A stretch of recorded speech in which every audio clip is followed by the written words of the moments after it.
할렐루야. 네, 오늘도 하나님 앞에 나온 우리 성도님들을 예수 그리스도의 이름으로 사랑하고 축복합니다. 우리는 다시 돌아와서 이제 욥기를 보고 있습니다. 욥기에서 이제 우리가 저번에 그 전 부분을 봤지만 이번에는 엘리바스가 욥에게 다시 악담을 합니다. 너가 잘못했다.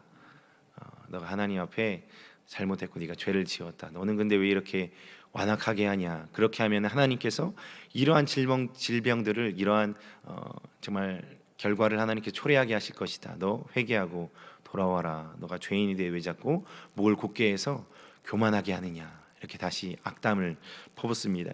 그거에 대한 욥의 두 번째 대답이 나오고 있는 부분이 16장과 17장의 말씀입니다. 우리가 하나님 앞에 신실하고 의롭게 살다가 그냥 허망하게 죽는다면 누가 제일 좋아할까요? 갑자기 이 말을 왜 하느냐면은 오늘 욥에게 있어서 욥이 죽음을 말하고 있어요. 근데 우리가 또 한 가지 또 봐야 될 것은 그는 오늘 믿음도 얘기하고 있거든요. 우리의 삶 안에서 이 죽음과 믿음의 싸움이 항상 있는 줄로 믿습니다. 그러니까 우리가 이 죽음을 가지고 고민할 때에 누가 제일 좋아하겠는가 생각했을 때 사단이 아닌가 생각합니다. 사랑하는 성도님들, 천국과 지옥은 분명히 있습니다. 하나님께서는 우리를 천국으로 인도하려고 하시는 줄로 믿고요. 사단은 우리를 죽음 가운데의 스올로 지옥으로 인도하려고 하는 존재가 바로 사탄이지요. 우리의 일상에서 부정적이고 어렵고 힘든 일이 닥쳐서 소망이 없을 때 우리의 마음에 어떠한 마음이 드나요? 우리의 생각은 어떠한 생각 가운데에 빠져 들어갈까요? 회피, 그리고 죽음, 그리고 어디로 들어가고 싶은 마음, 그런 부정적인 마음들로 우리는 쌓일 때가 있습니다. 이것을 바로 성경에서는 영적 전쟁이라고도 이야기를 합니다. 우리가 이런 문제 앞에서, 이러한 고민 앞에서 우리는 어떻게 나아가야 할까? 오늘 욥에게 있어서는요, 암담한 현실, 그리고 계속 주변 친구들이 왔는데 위로는커녕 그냥 권성징악, 인과응보의 잣대로 계속 들이댐으로 말미암아 도움은커녕 자신의 마음을 어려워하는 환경 가운데 있습니다. 그럼에도 불구하고 오늘 욥의 고백을 통해서 우리가 욥은 어떻게 이 상황을 고백하고 어떻게 나아가고 있는가를 통해서 우리는 오늘날 이 환경에서, 이 어려운 삶 안에서 어떻게 하나님 앞에 반응해야 되는가 같이 함께 나누고자 합니다. 오늘 말씀을 보니까 1절 2절을 보니까요, 욥이 이제 죽음을 생각을 하죠. 무덤이 나를 위하여 준비되었다라고 이야기하면서 자신의 삶을 한탄하기 시작합니다. 그러면서 이야기하는 것이 있어요. 하나님, 나의 결백을 주님께서 보증해 주십시오 라고 이야기를 합니다. 3절에 보면은 청하건대 나에게 담보물을 주소서 라는 이 고백이요, 하나님께서는 다 아시니까 하나님께서 나의 보증을 서 주십시오, 이런 의미로 해석하시면 될 것 같습니다. 이해하시면 될 것 같아요. 그러니까 욥은 두 가지를 이야기를 하죠. 자신의 죽음을 생각하고 있어요. 또 다르게 한 가지는 무엇이냐면은 하나님께 내 결백을 증명해 주세요라고 이야기를 하는 것이 두 가지입니다. 하나님, 저 죽겠어요. 하나님, 제 결백 증명해 주세요. 이 이야기를 하는 것이지. 우리 안에 늘 항상 있는 그런 어려움들 앞에서 우리가 반응하는 한 가지이지 않나 생각을 합니다. 사랑하는 성도님들, 우리 앞에 어떤 어려움이 있을 때에 우리가 그 어려움에 빠져서 그 어려움 가운데에 헤어나지 못해서 그냥 빠져 죽는 것이 아니라 내 마음이 죽어서 나는 그냥 죽겠다, 죽는 게 낫겠다라고 고백하는 그 자리에서도 믿음으로 하나님 앞에, 하나님은 그래도 살아계시고 하나님은 그래도 우리 가운데 함께 계시며 하나님은 그래도 우리 음성을 듣고 계시다라는 믿음으로 나아가시는 우리 성도님들이 다 되실 줄로 믿습니다. 그래서 욥이 그렇게 고백을 하는 것이죠. 근데 그러면서도 이제 6절과 8절을 보니까 욥은 이제 계속 이야기를 하면서 나아가는데요, 이제 욥은 어려움 속에서 자신의 대신관, 그러니까 다 조롱하고 내 처지가 너무나도 힘들고 하는 상황 안에서도 그는 계속 고백하는 것이 하나님이 나를, 6절에 하나님이 나를 백성의 속담거리가 되게 하시니 그들이 내 얼굴에 침을 뱉는구나.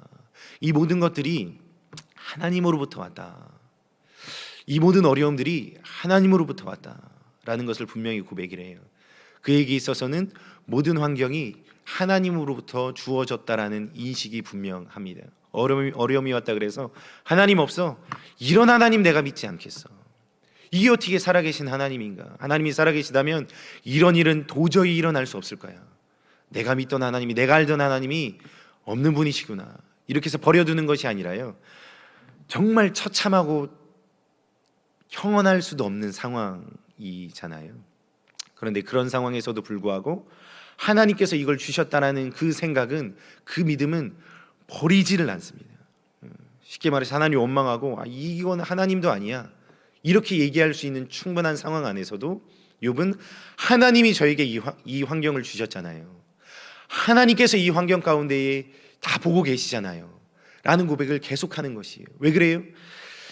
주변 환경도 다 무너졌고요, 친구들도 나를 공격하고요, 그래서 하나님께 호소하고 하나님께 간청했지만 하나님도 묵묵부답인 거예요. 아무것도 탈출구도 없습니다. 그럼에도 불구하고 하나님이 이 모든 것을 하나님께서 이 상황을 알고 계시잖아요, 인도해 주고 계시잖아요 라고 고백하는 그의 믿음의 고백을 또한 보게 됩니다. 그러므로 그가 고백하는 것은 무엇이냐면요, 본인이 9절을 보면 알 수가 있어요. 그러므로 의인은 그의 길을 꾸준히 가고 손이 깨끗한 자는 점점 힘을 얻느니라 라고 고백하면서 자신의 내가 그래도 하나님 앞에 나는 의롭게 살았어, 너네 지금 나한테 내가 잘못했다고 인과응보적인 그런 말로 나에게 계속 너는 회개하고 돌아와야 돼 계속 이야기를 하지, 아니야, 나는 그래도 하나님 앞에 바르게 살았어, 나는 주님의 말씀 앞에 온전히 살았어, 이야기를 하는 것입니다. 이렇게 이야기할 수 있는 사람이 사실 몇이나 될까 생각이 들긴 하지만 욥은 분명한 하나님 앞에 내가 어떻게 살았는지, 어떠한 마음의 중심으로 내가 하나님 앞에 나아갔는지 분명히 인식하고 살았어요. 그의 중심은 거짓된 게 아니었고, 주님 앞에서 내가 이 마음으로, 내가 이 중심으로 자녀들을 깨끗해 하고 부지 중에 지은 죄들이 있다면 그것조차 하나님 앞에 정결케 하려고 노력한 그의 마음의 중심을 오늘 이렇게 고백하는 것입니다. 그러므로 의인은 그의 길을 꾸준히 가고 손이 깨끗한 자는 점점 힘을 얻느니라. 하나님께서는 이 모든 것을 아시기 때문에 주님께서 나를 인도해 주실 거야. 하나님께서 생각하시는 의인은 이런 기준이기 때문에 하나님께서 나를 망하게 하지 아니하실 거야 라는 고백을 계속하는 것이에요. 근데 그런 반면에 또 한 가지 이야기를 합니다. 그것을 나누기 전에, 우리 10절 이하를 나누기 전에 한 가지를 더 나누기를 원하는데요, 이런 일들이 왜 자꾸 이제 올까 우리가 생각을 할 때, 하나님께서 그냥 욥을 괴롭히려고 하시나? 하나님께서 그냥 욥에게 이런 큰 재앙을 주셔서 한번 시험하려고 하시나? 이러면 얼마나 우리의 마음이 힘들어질까요? 얼마나 힘들어질까요? 우린 나사로를 잘 알고 있습니다. 죽었다 살아난 나사로. 나사로가 일어나라 했을 때의 나사로가 죽음에서 일어나죠. 근데 그 소식이 들렸을 때 예수님께서는 요한복음 11장 4절에 이렇게 말씀하세요. 제가 그대로 읽어드립니다. 예수께서 들으시고 이르시되 이 병은 죽을 병이 아니라 하나님의 영광을 위함이요 하나님의 아들이 이로 말미암아 영광을 받게 하려 함이라 하시더라 라고 말씀하십니다. 하나님의 영광. 그리고 한 번 더 나옵니다.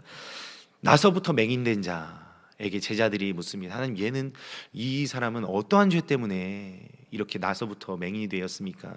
이렇게 묻습니다. 근데 예수님께서 이렇게 이야기를 해요. 제자들의 물음까지 그대로 읽어드릴게요. 요한복음 9장 2절로 3절 보면은 제자들이 물어 이르되 라삐여 이 사람이 맹인으로 난 것이 누구의 죄로 인함이니이까? 자기니이까? 그의 부모니이까? 예수께서 대답하시되 이 사람이나 그 부모의 죄로 인한 것이 아니라 그에게서 하나님이 하시는 일을 나타내고자 하심이라 라고 말씀하십니다.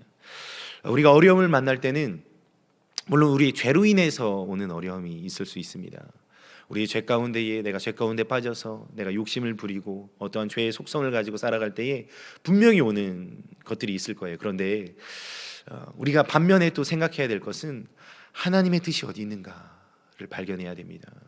내가 어렵기 때문에 나는 죄를 지었고 내가 지금 사람들이 나를 비난하고 이것은 죄 때문에 이렇게 온 걸 거야, 넌 어떻게 살았으면 그렇게 큰 어려움 가운데 빠져 들어가냐, 이렇게 사람들이 나를 비난할지라도 우리가 그 가운데 생각해야 될 것은 무엇이냐면은 하나님의 뜻은 무엇인가, 하나님께서 나를 위한 뜻은 무엇인가, 주님께서 이 환경, 이 어려움을 통해서 깨닫게 하고자 하시는 것은 무엇일까, 하나님의 영광을 위한 것일까? 하나님의 일을 위한 것일까? 혹은 내가 깨닫기를 원하는 것이 있는 것일까?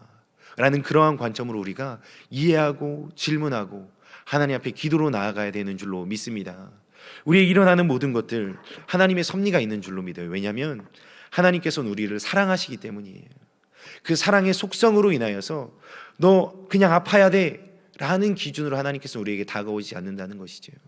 우리를 사랑하시기 때문에 나를 더 알게 하기 위해서, 나를 더 깊이 깨닫게 하기 위해서, 나와 깊은 교제의 시간을 갖게 하기 위해서, 또한 하나님의 살아계심을 드러내시기 위해서 수많은 목적을 가지고, 선하신 목적을 가지고 우리에게 행하시는 하나님이신 줄 믿으시기를 바랍니다. 우리가 그 믿음을 가지고 살아갈 때 우리에게 소망이 있지 않겠습니까? 우리가 그 소망이 없다면 우리는 죽음 가운데에 나는 죽었어, 나는 끝났어 라는 고백에 뿐이겠지만, 하나님은 살아계시다는 것을 믿고 그 환경 안에서도 나에게 깨닫게 하고자 하는 말씀이 무엇일까라는 것을 묵상하며 기도할 때에 우리는 새로운 것을 발견하지 않을까요? 우리 계속 나누지만 욥에게도 두려움이 있고 어려움이 있었을 것입니다. 그런데 그런 것들을 하나님께서 이런 섭리 가운데에 마지막 끝부분에 나누겠지만 주님께서 이루실 줄로 믿습니다. 이 부분은 지금 말한 부분은 두루뭉실하게 이야기를 했지만 끝부분에서 언급할 수 있도록 하겠습니다. 우리 10절로 16절 말씀을 보겠습니다. 이제 욥이 죽음을 고백해요. 너무 힘든 거예요. 소망을 얘기하다가도 만감이 교차하잖아요. 이제 어려움을 이야기를 시작을 합니다. 그러면서 너희는 모두 다시 올지라 내가 너희 중에서 지혜자를 찾을 수 없느니라. 너희가 나에게 많은 이야기를 하지만 나는 너희 중에서 지혜를 발견할 수가 없어 이야기하면서 이제 그 소망을 발견하지 못하고 11절에 나의 날이 지나갔고 내 계획 내 마음의 소원이 다 끊어졌구나 라고 이야기하면서 이제 죽음에 대해서, 스올에 대해서 이야기를 해요. 친구들의 비난 그리고 조롱 이것을 당해요. 그런데 의로움이 입증할 것이라는 고백을 이미 했죠. 그 뒤에선 이야기하는 것이 이제 죽음의 고백, 그리고 욥의 자신에게 남겨진 것이 죽음 이외에는 아무것도 없다라는 것을 계속 이야기를 하기 시작합니다. 믿음을 분명히 가지면서도 내적으로는 많이 무너진 욥을 볼 수가 있습니다. 우리가 믿음은 있지만 믿음이 있는 상태에서도 이런 환경의 어려움으로 계속 지속적인 어려움이 오면은 우리 내적인 부분이 많이 무너지는 것을 우리가 보게 됩니다. 죽음이 내 유일한 소망이라고 고백하는 욥을 보잖아요. 그러면서 참 생각하게 되는 것은 그의 환경과 형편을 다시 한번 생각을 하게 됐어요.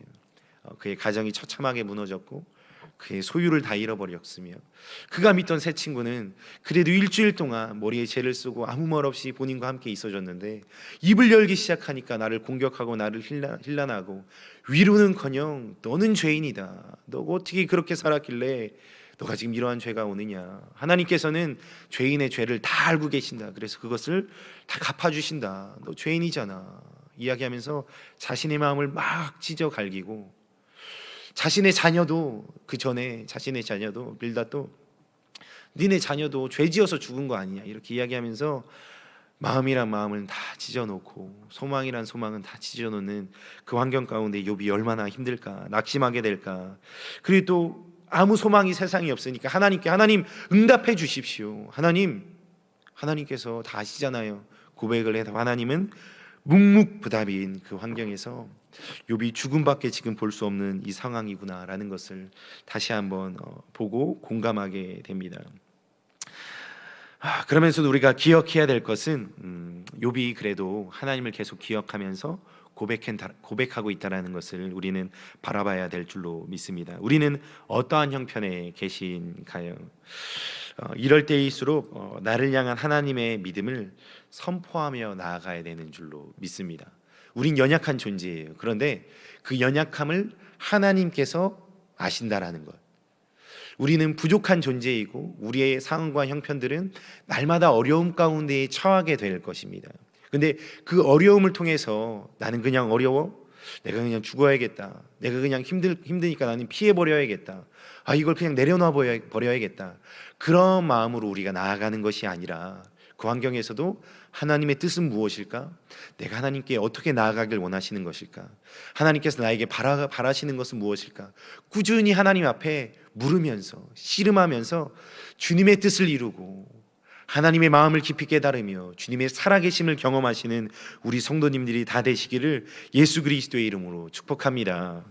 히브리서 11장 6절 말씀을 읽고 오늘 말씀을 마무리하고자 합니다. 우리가 너무나도 잘 아는 말씀, 우리 교회에도 깊이 적용되는 말씀입니다. 믿음이 없이는 하나님을 기쁘시게 하지 못하나니 하나님께 나아가는 자는 반드시 그가 계시는 것과 또한 그가 자기를 찾는 자들에게 상 주시는 이심을 믿어야 할지니라. 할렐루야. 주님을 찾는 자, 믿음을 가지고 주님 앞에 나아가는 자 하나님께서 멸시치 아니하시고요. 지금 욥이 이러한 마음 가운데 고백하고 있지만 하나님은 다 보고 듣고 계시는 하나님이신 줄 믿으시기를 바랍니다. 동일하게 오늘 우리에게도 하나님은 찾아와 주십니다.